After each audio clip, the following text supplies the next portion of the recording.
Hi, I'm Tosin Adeniji, Principal Product Manager at Yahoo Sports and member of #21WHIP, Content Selection Committee. Welcome to the Blaze Your Trail stage. Before we get started, I wanted to take a moment to thank our sponsors, without whom this event would not be possible. During this session, Standing Out, Standing Together, and Stepping Up, we have three wonderful speakers. First on stage, we have Melika Hope. Melika is a director of product management at Twitter and the former head of product at Intuit QuickBooks Canada. She has a strong passion for mentorship and leading teams. Melika is a committed advocate to the advancement of Black and female professionals and actively works towards this in both professional and community environments. She will be sharing her experience and expertise with you during her presentation. Sometimes it's lonely always being the only. Please join me in welcoming Melika to our stage. Hello, my fellow women in product. My name is Melika Hope. I recently started a role as Director of Product at Twitter. And before that, I was Head of Product for Intuit's small business group in Canada. I actually started my career off in public accounting, and I am a CPA by trade, which I will get to in a second. And I'm here today to talk to you about some lessons that I've learned over the course of my career, and frankly, I am still learning today. As you know from the title of this talk, I'm speaking to you about being the only in a space. And let me assure you, I have had a lot of practice with this. I don't fit into any traditional molds, and because of this, I've been in a variety of spaces where on the surface, I just didn't fit in. Before I go any further, I do want to specify I'm having this conversation with you today as a cis, hetero, able-bodied, light-skinned woman. So I absolutely realize that not only do I carry a certain amount of privilege, but I'm not able to represent the experiences of plenty of the people that may be listening to this conversation. I do think, however, I can provide some value to this audience and hopefully can help start conversations further on this topic. So I'm Canadian. I was born in Northern Ontario and spent my childhood in the country in Southern Ontario. And when I say country, I mean cornfields, pig farmers, like the whole nine. And in Ontario, the country meant I was one of two Black students in my elementary school, the second being my older brother. So grew up starting to feel like the only, and that has been a defining component of my life, even after my family moved to Toronto, which is the most multicultural city in the world. I've studied music since I was a young girl, and I do have extensive experience in jazz and R&B and musical theater, which are genres that have a lot of Black representation. I also have my associate's degree in classical piano and studied opera for several years. So I didn't exactly look like anyone else in those spaces where I spent hours perfecting my craft and being judged by my superiors. I struggled to make friends and mentors within my program. When I was 20, I pivoted dramatically from my university music program and went to a private business school to study accounting, which was my second love, oddly enough. Further shock to the system. Most of my classmates had gone to private schools, they had executives for parents, they golfed on the weekends, they had been preparing for the corporate world their entire lives. I'd never been exposed to this type of environment in my life. I came from a family of civil servants, teachers, nurses. I'd never heard of investment banking. On my first day of class, I had dreads and I wore a Wu-Tang t-shirt. When we just started the important recruiting process at school, employers came to campus to select candidates for their summer internships. The school brought in an image consultant to teach us how to dress and present ourselves for these interactions. To give you an idea of how in touch the consultant was, she tried to sell a room of university students on the versatility of a $700 Hugo Boss blazer. Hello, red flag. She took one look at me and advised me to straighten my hair, as firms wouldn't understand my appearance. I didn't have anyone else to turn to for advice. There certainly weren't any Black women faculty members at my school. So I took her advice, and it's a decision that I regret to this day. In retrospect, I wish I'd made a formal complaint to the school about this consultant, That's what I would do today. But at the time, I just did not know what else to do. The last thing I wanted was for my appearance to hold back my career. And while I knew I shouldn't have to change, after years of feeling like a bit of a misfit, fitting in sounded pretty good to me. In addition to the straight hair, I asked my uncle which golfers were winning the PGA Tour and how to drink scotch without coughing, hoping this would help my case. So I started the recruiting process. Didn't have any connections, pretty pitiful networker. The straight hair didn't make that much of a difference.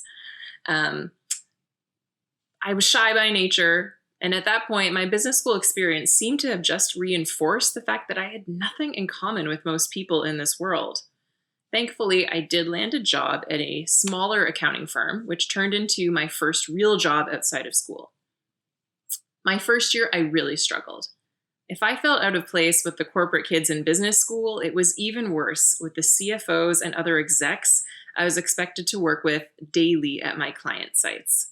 My clients seemed to be exclusively white, male, and at least 20 years my senior. And what they don't tell you about public accounting is the clients don't actually want to work with you. They are required by law to produce audited financial statements. That doesn't mean they want to talk to you. And to add insult to injury, in accounting, you set up shop at your client for a few weeks at a time, and then you move on to the next one. So even if you do build some type of comfort with your client, you'd have to quickly move on. The cycle of torture would begin all over again. And I developed an anxiety complex. I knew things couldn't continue like this. One Monday, I was working with a particularly difficult client, Jerry, and I was psyching myself up to walk into his office. He was a taciturn guy, usually greeted me with a snarl, didn't invite me to take a seat. I think he thought making me comfortable would invite me to stay in his presence longer. I don't know what came over me this day, but I wanted to decide to try something different with Jerry. I entered his office, and instead of diving right into business, which is what we normally did, I asked him how he was doing and what he did on the weekend. He was pretty taken aback, but he answered my question. I mean, who cannot answer a question about how they're doing? And then he asked me about my weekend. Okay, this was progress. So every day after that, I started with some type of pleasantry and asked him a question. I began to learn a bit more about Jerry and about his family. Once he casually mentioned that his wife loved the theater. Ding, ding, ding, something in common. I'm a musician. So I told him about a musical that I'd recently seen in the city. A week later, he told me he got tickets to that musical as a surprise for his wife, and he's never seen her so excited. Something clicked for me that day. I'd been so focused on being the only, on being different from everyone else in the room, that I forgot to think about how we're actually the same. And the best part was, I wasn't being someone I wasn't. I wasn't trying to fit in. I knew we were from different worlds, but I was able to find one real, albeit tiny, connection with this man, or at least with his wife. And that was enough to build a small rapport. Now, this talk is not going to be about how we're all the same deep down and external relationships don't matter. I think we know that isn't the case. But what I am saying is there is almost definitely one thing you can find in common with anyone else, or at least something that you can enjoy talking about. And learning to quickly identify those commonalities can be critical to building relationships when you're feeling stranded. You know what people say about networking, mentorships, etc. People always identify to those who look and feel like them. So any way that you can help cultivate those similarities for yourself will be helpful. Enjoy a glass of red wine after work? Boom, talking point. Ever watched Game of Thrones and have an opinion about the final season? Boom, talking point. You want to get a dog, but your girlfriend won't let you get one? Boom, talking point. You get what I mean. Okay, great. We've covered how to identify commonalities. Cool. But that's really just how to make your onlyness not a liability, which for me, early in my career, was frankly all that I wanted. Just do not let me look like an idiot constantly. But there's so much more to career success than not being a liability. And once I gained some confidence, I wanted to shine.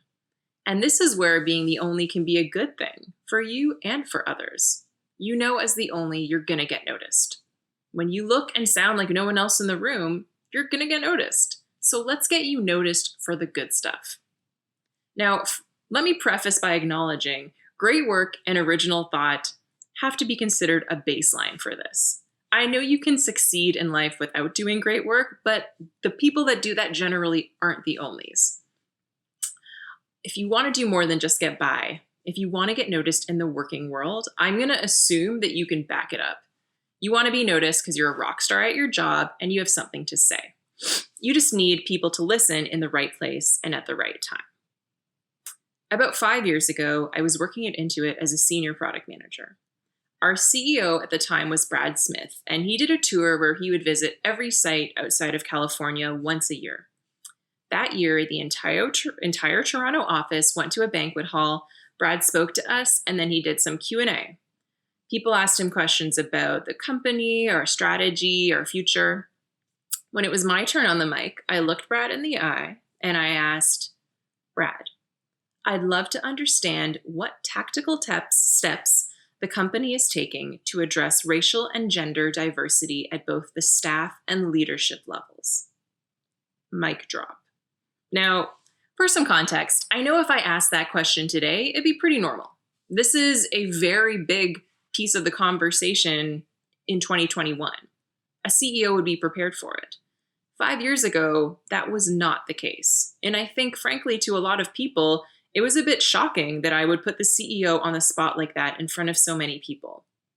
But if anyone here has met Brad Smith or heard him speak before, he is extremely masterful at what he does. He's eloquent, kind, sincere. He answered my question, but I think we both knew that he didn't exactly give me the answer I was looking for. But I knew I made an impression. We wrapped up the Q&A, started, working on some other group exercises. Next thing I know, someone taps me on the shoulder. I look down. Brad Smith is crouched on the floor next to me, smiling. He told me he wanted to have lunch with me and discuss the topic further. Intuit's general counsel would also be joining us. Next thing I know, I'm having lunch with the CEO of a 10,000-person company and one of his top executives. See what I did there? I knew I would be in a room with Brad once that year. I knew there'd be a Q&A component to the day. And I had a number of questions I considered asking, but I asked the one I genuinely wanted to know the answer to. I also knew that one of our company values was be bold, and that our CEO would appreciate a tough and bold question, even if it wasn't one he was exactly prepared to answer. And I knew no one else was going to ask a similar question. Now, did I know it was going to end up with having lunch together? I wish I was that diabolical.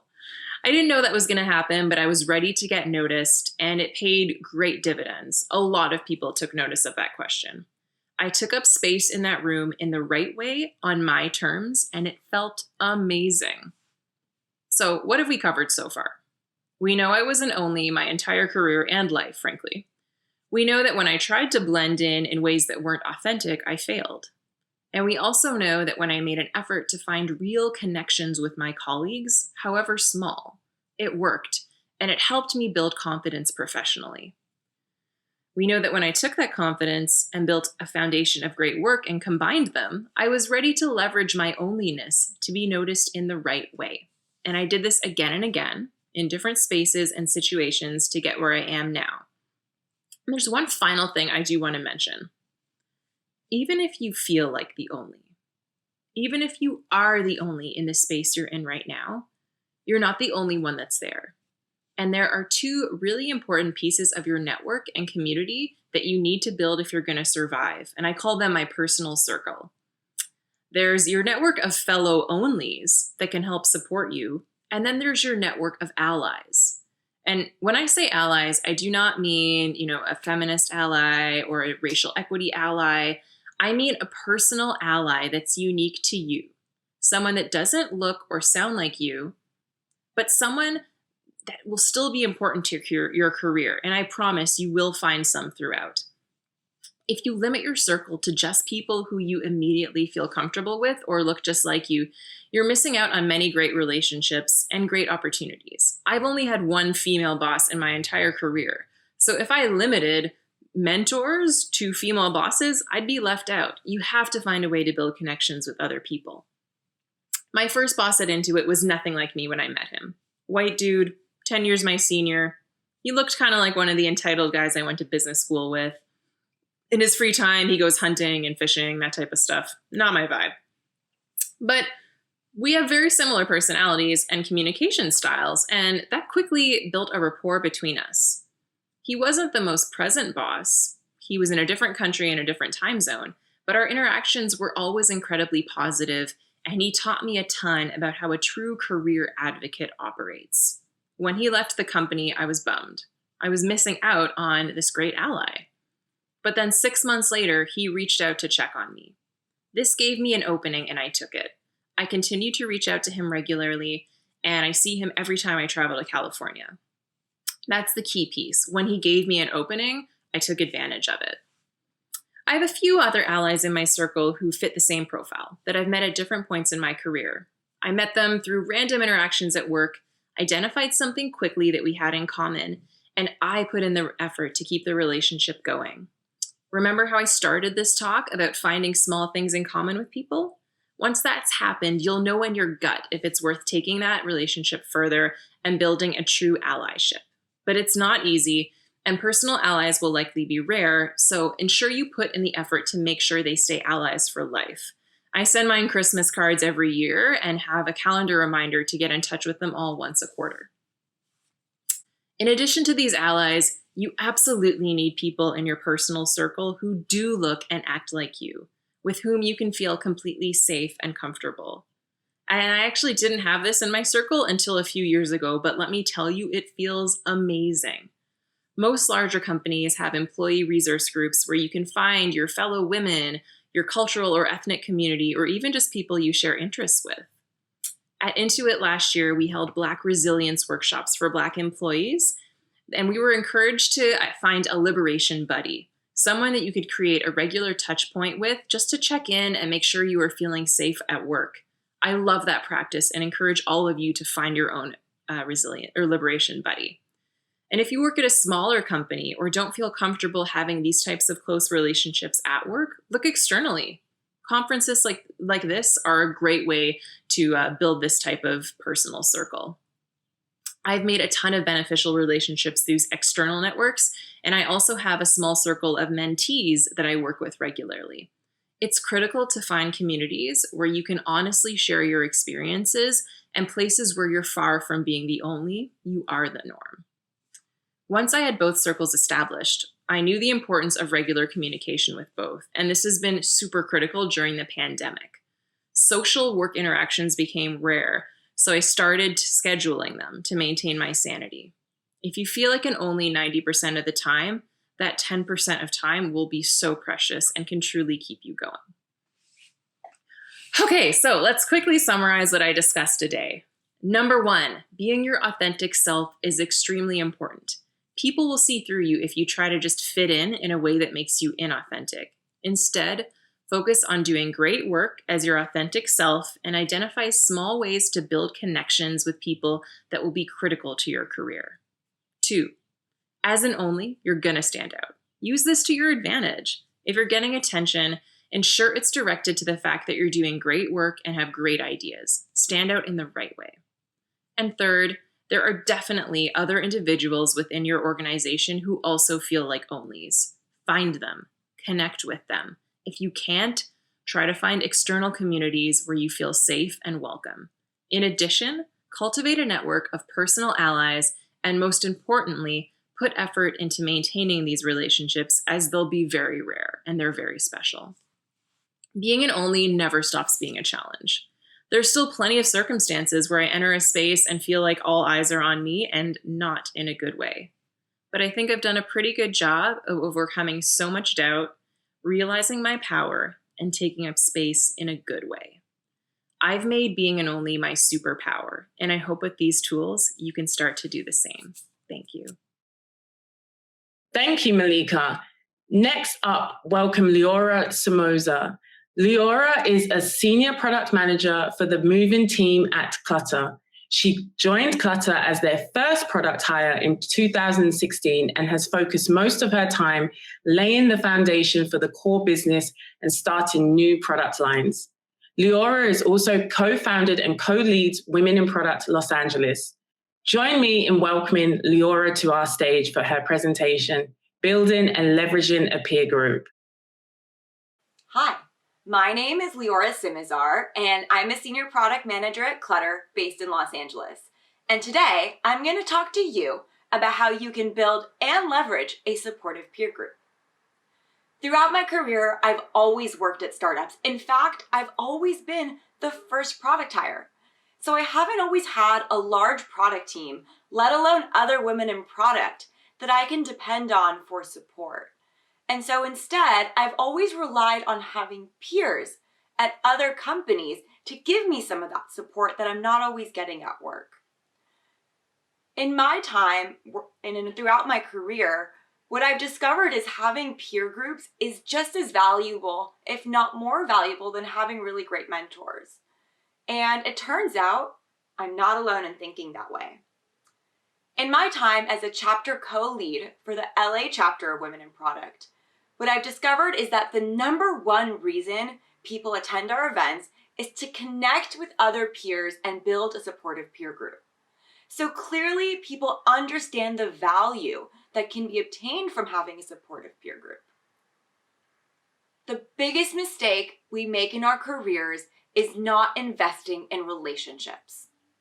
A peer group enables us to invest in long-term relationships in a structured way.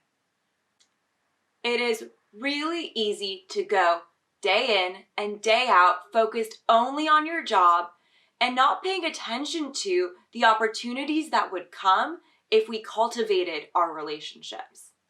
And if anything, the pandemic has increased our need for those connections while decreasing our opportunities to create those connections. So how do we fix this? How do we go about building meaningful relationships, a supportive peer group during times like these? My first experience with a peer group was in college. At the time, we had a pretty big startup club on campus, but there weren't a lot of women in it. So one day, a sponsor asked me to create a list of women on campus that I thought would be interested in meeting up in a smaller group. Our first meetup was a very intimate dinner, and we realized that we actually had a lot to connect with each other on and a lot to share that we weren't comfortable discussing in front of a bigger group. So we decided to keep meeting, and we had more dinners, and eventually we created a listserv where people could share ideas with each other, share an interesting article, get feedback on a startup idea or a job offer. And for some people, this group was the nudge that really exposed them to careers in tech. And I know for me, I am still friends with some of the women that I connected with through that group. And since then, I've participated in a number of peer groups. Some I helped build, and some I was invited to join. And through those experiences, I've learned a lot about what makes a peer group successful. So let's go ahead and look at what some of those factors are. The first element of a successful peer group is that there has to be a common thread that ties the members of the group together. Ideally, this is something that impacts you on an ongoing basis.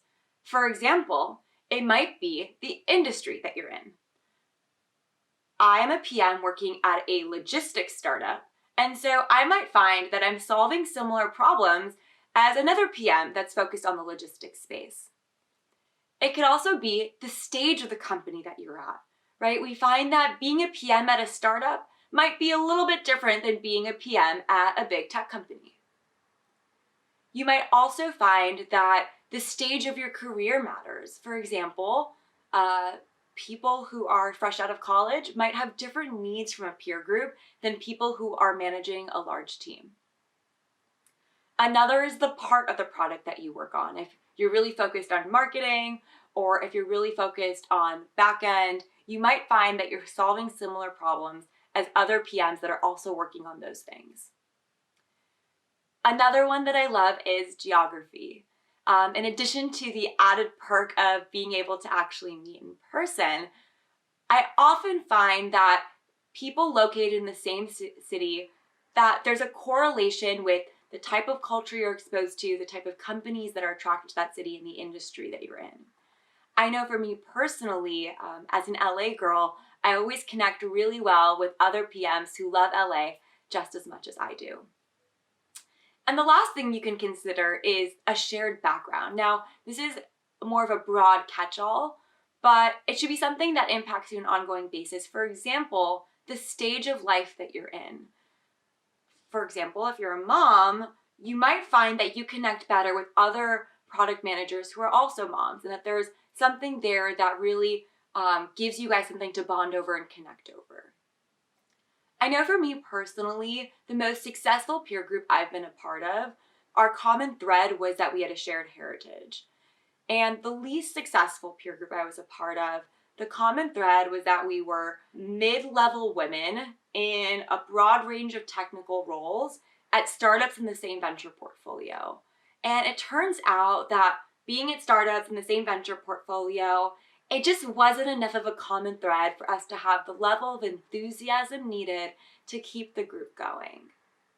For some people, the hardest part is just getting started. How do you find other people that share this common thread? Before the pandemic, this was largely in person. Local events and workshops and conferences and meetups. Or you might reach out to former colleagues or former classmates. But what I love about these times is that online has become a really great way to connect with other people. And what I love about online is that you can really target your message. For example, this post in the Women in Product Facebook group is specifically looking to connect with other women in product that are in the fintech space. And if you look, you see she got 89 responses. That's amazing. You can also look at Slack as a way to connect. There are some Slack groups that are specifically targeting product managers, including women in product, and I know there's a Slack group also centered around a product newsletter. Product newsletters are also a really great way to find online events where you can connect with other people as well.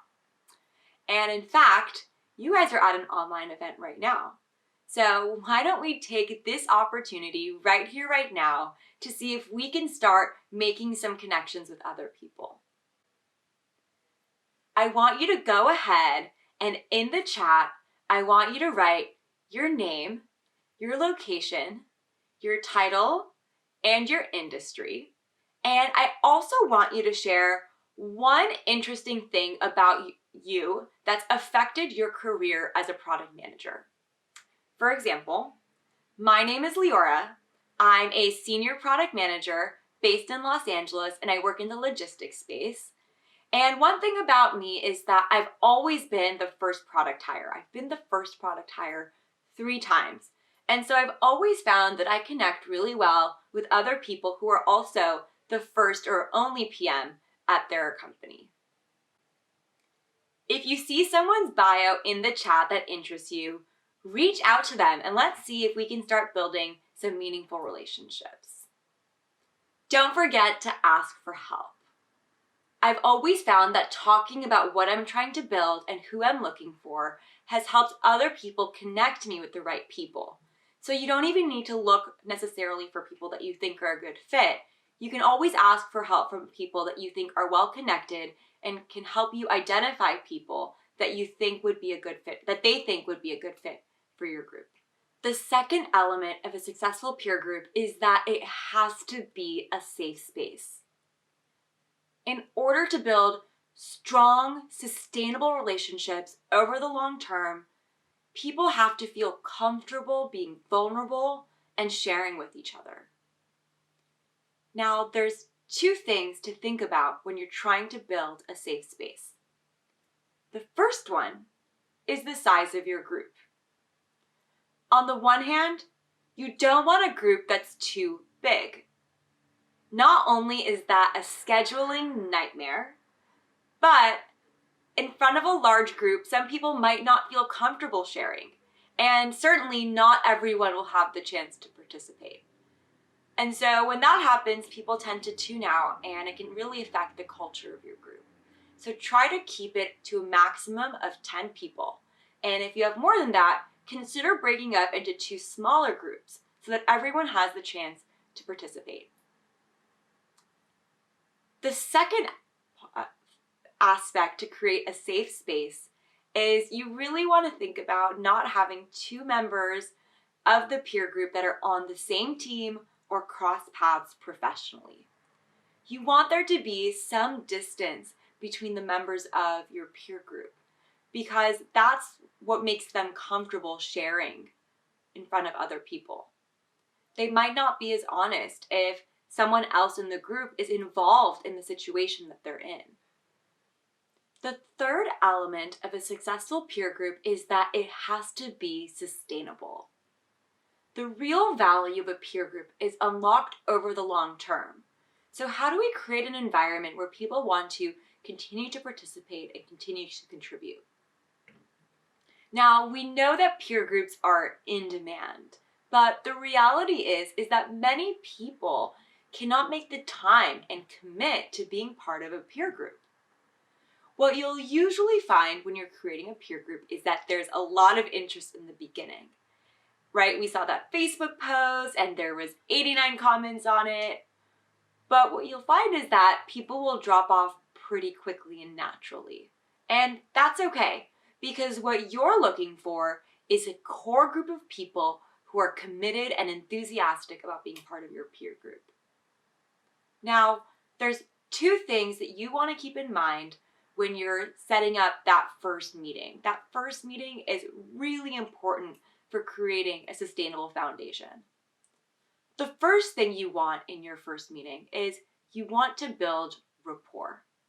Rapport means that people like each other, that there's a natural chemistry among the members, and that if they don't know each other already, that they want to get to know each other better. Now, in terms of structuring an agenda to build rapport, you don't necessarily need a structured agenda for the first meeting. You might want to start with icebreakers, or you might want to throw in an article that people read and discuss, or if someone's comfortable, someone might want to share a personal situation and get feedback from other members of the group. But I definitely recommend let the conversation flow naturally and see where it goes. The second thing that's really established and important up front is, like with any team, you need really clear norms and you need to create a very clear culture. There's a couple of components that go into that. For example, we talked about confidentiality before. That would be one of them. Cadence is another one that's super important. You don't want to have to schedule a bunch of busy people's calendars. So what I would really recommend is that you have a set time that's reliable that everyone can count on. For example, the second Tuesday of every month at 9 o'clock in the morning, right? Consistent, clear, and people can plan around it pretty easily. Now, when it comes to cadence, you don't want the meetings to be too close together or too frequent. You want there to be enough material between meetings for people to come in with something that they want to talk about. In my experience, my most successful peer group only meets a couple times a year. But we've been doing that for years, and that's really worked for us. So you don't have to meet too often to be successful. Another thing that I really want to emphasize is you want to have really clear norms around punctuality. Now, this too can mean a couple of different things. There's email etiquette. So if you send out an email and no one responds, that's going to create a culture of not being very responsive. And typically when people see that no one's responded to an email, they have very little incentive to respond themselves. Another one that comes down to punctuality is timeliness, right? You want people to value each other's time and be there on time. And the last one that's super important is having a really strong policy around cancellations. I've seen this time and time again. Cancellations, flaky members can really decay a group. It's truly a case of the rotten apple that spoils the bunch. When one person is consistently flaky, consistently cancels, that can create a domino effect where other people in the group also cancel or also don't feel like the plans are really set in stone. They don't feel like it's consistent or stable, and so they'll react accordingly. So it's really important to nip this in the bud. One way you can do that is active opt-in. Active opt-in means that everyone who's a part of your group is actively making an effort to participate and to continue being a member. There's no passive members, there's no dead weights. One way to ensure that practically is to avoid using closed groups. For example, WhatsApp, Facebook group, iMessage group.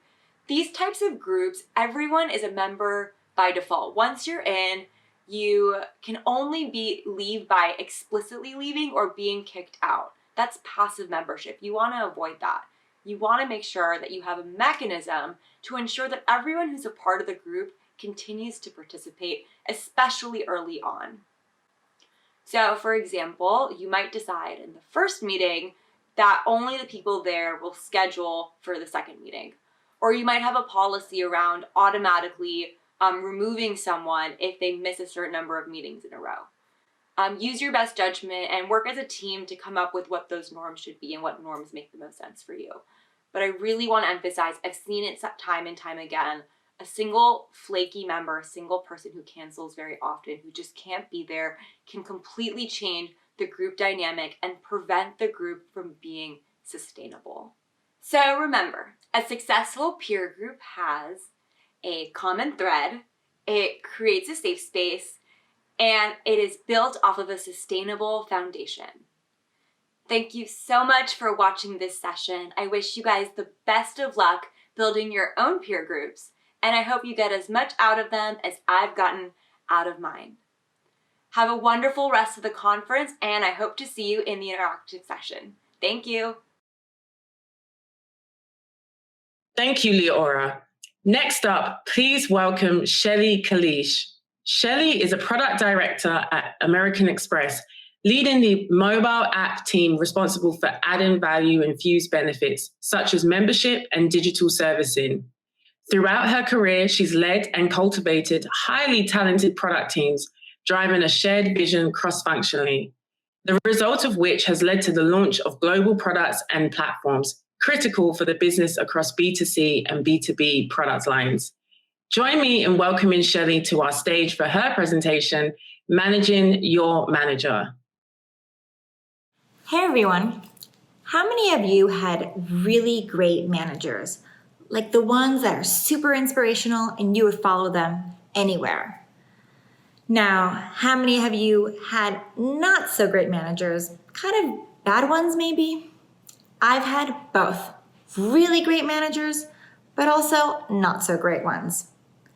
Early in my career, we're talking like 15 years ago, I was working for a company abroad and I had a manager who in many ways was great. She was well-liked, sociable, understanding, and we really connected in many ways. But oftentimes she was really overwhelmed. And so one way for her to decompress was to go out and have a cigarette break and socialize with coworkers. I, on the other hand, like I mentioned, was early on in my career and I was working really hard through lunch, often late into the evenings as well. And so one way for me to decompress was to go on Facebook, or maybe it was MySpace. Again, we're talking a long time ago. And just write to my friends until I had time to kind of go back and start on the next project. One day, she came by and she said, "Shelly, can I talk to you for a second?" Sure, but obviously I was super nervous. Am I getting fired? What did I do wrong? I followed her into her office. She sat down and she said, "I noticed that sometimes you go on Facebook during working hours. Do you think that's okay to do?" I sat there a bit stunned, unsure of how to answer. And so I took a deep breath and said, "Well, I am working really hard, and sometimes I just need a break." And then I said, "I don't smoke, so I don't have that opportunity to go outside and use that as a break." And that was all I said. She sat there silent until she finally responded, "Okay, I understand." And that was it. She never brought it up again. But I still remember this conversation between manager and a direct report that was neither constructive nor beneficial, and really made me understand the importance of the manager-direct report relationship and how I could be a better manager and also manage my relationship with my manager much better going forward. So today, I'd like to cover 3 topics. 1, interviews and interviewing your potential manager, and why I believe interviews should be a two-way street. And any company that doesn't see it that way is an automatic red flag to me. 2, feedback. Getting feedback, owning feedback, and some questions to ask. And 3, managing differences, difficult situations, which we're all bound to have happen in one point in our career or another. Okay, great. Let's get into it with interviews. Yes, interviews. They can be super nerve-wracking. You are being assessed from what you say to how you say it and everything in between. But are you doing the same with your interviewer? You should be. Okay, here's a story about a friend. Let's call her Mary. Mary worked for a company where she had a boss who was a little bit absent. He wasn't supportive, and she had a really hard time just knowing that he just wasn't there to understand what she was doing every day. And so when Mary went to go look for a new job, she really focused on asking her potential hiring manager and the interviewer about things like how supportive he was and how much would he understand the ins and outs of the team in her daily work. And so when Mary found the ultimate great manager, she was super excited. But she soon realized her mistake. What she had indeed found was the micromanager of all micromanagers. And that's not exactly what she was looking for either. So what can we learn from Mary's story? Well, a few tips. 1, you don't know what you don't know. Meaning, in Mary's case, she didn't know that she didn't want full autonomy, but she also didn't know that she wanted complete micromanager that was in every single detail. And so, really play devil's advocate with yourself and ask yourself, what does being autonomous mean to me? What kind of autonomy do I want? What does being supportive and a supportive manager look like to me? And what am I really looking for? 2, ask questions. And don't be afraid to ask questions. I know it can be hard, but they're important. So have a list of questions ready, write them down, and be prepared to really understand your manager or the person in front of you who you're interviewing with. 3, look not just at the company, but at the team too. Do your research. Unfortunately, I've worked for some great companies that had great culture, great environment, but the team didn't really reflect that. And so my point is, there can be a bad apple in a sea of perfectly good ones.